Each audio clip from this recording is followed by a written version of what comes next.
forces us to grapple with a very difficult and very painful reality of doubt, doubt that comes into our lives. By doubt, I mean real, serious doubt. Doubt such as the disciples experienced. They experienced that Jesus might not be the one. How could it be when what he teaches us does not make sense? What happened to these disciples? Why did they abandon Jesus? First, they were fed, 5,000 of them. They had more than enough to eat. They were surprised. They thought they would go to bed hungry. But then Jesus makes this miracle and multiplies the bread and fish, and everyone, all the 5,000, had more than enough to eat. And so they say, this is the solution. This is the Savior, because he's going to be our permanent baker. He's going to be our permanent provider for food. That's why they went after him. They wanted to make him king. And Jesus says, no, I don't want to be your king. I want to be more. I want to take over you. So you have to eat me. Eat my flesh and drink my blood, and then you will never hunger again. And that just blew their minds. They don't know what that meant. What is this? How can I remove the hunger that I have experienced every day of my life? This guy tells me about this. By eating his flesh? What does that mean? I'm going to be a cannibal? Oh. They could not understand. They begin to doubt. And then they say, this guy is talking nonsense. Let's leave him. And that was it. Doubts are very real. Doubts come when you are severely frustrated, just like these disciples. They thought they had found what God had meant them to do, and yet it is not it. And they were frustrated, and they resolved their doubt by walking away. You know, real, serious doubt, many say, comes at your deathbed. When you are gasping, when it is your last breath, suddenly there is this tremendous overpowering force. There is no God. This is just a hoax. I am on my way to nothingness. What do you do when that happens? And you say, you must be kidding, Father. No, I'm not kidding. Jesus himself experienced doubt at his deathbed. His deathbed was on the cross. He was in deep doubt. How did he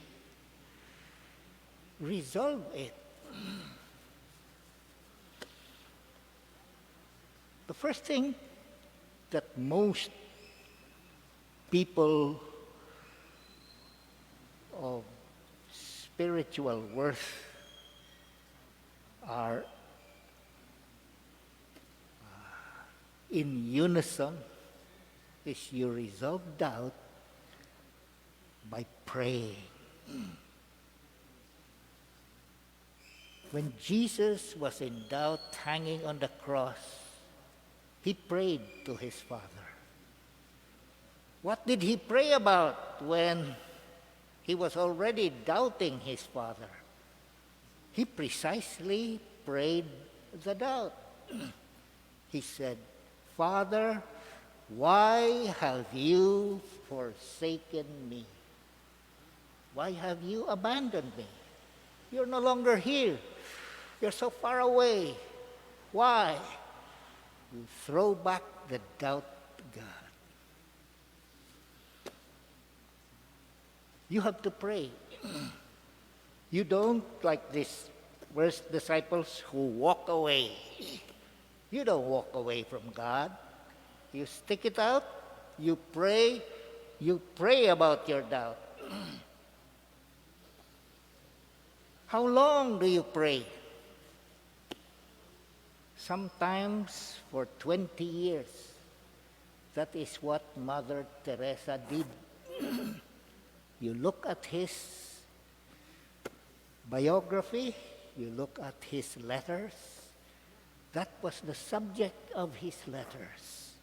His doubts, his doubt about God, his doubt about the goodness of God in her life, his doubt about the plan of God. That's all she writes in her letters. But she did not abandon God. She kept on praying. In the darkness, she was crying out, "Relieve me of this darkness. Be kind to me. Give me some consolation." But he did not walk away. She kept on praying. That is what the disciples also did. They went to Jesus, and when Jesus asked, "Are you also leaving me?" what does Peter say? "Where should we go if we leave you? We have our doubts. Tell us, where should we go?" You have the words of eternal life. Feed us, enliven our spirit again, make us believe again. That is what Peter did and the 12. And that is how they remained. My friends, pray. You pray back to God, and you pray about your doubt, and you pray for as long as it takes. That is how to resolve the doubt. How do we know that?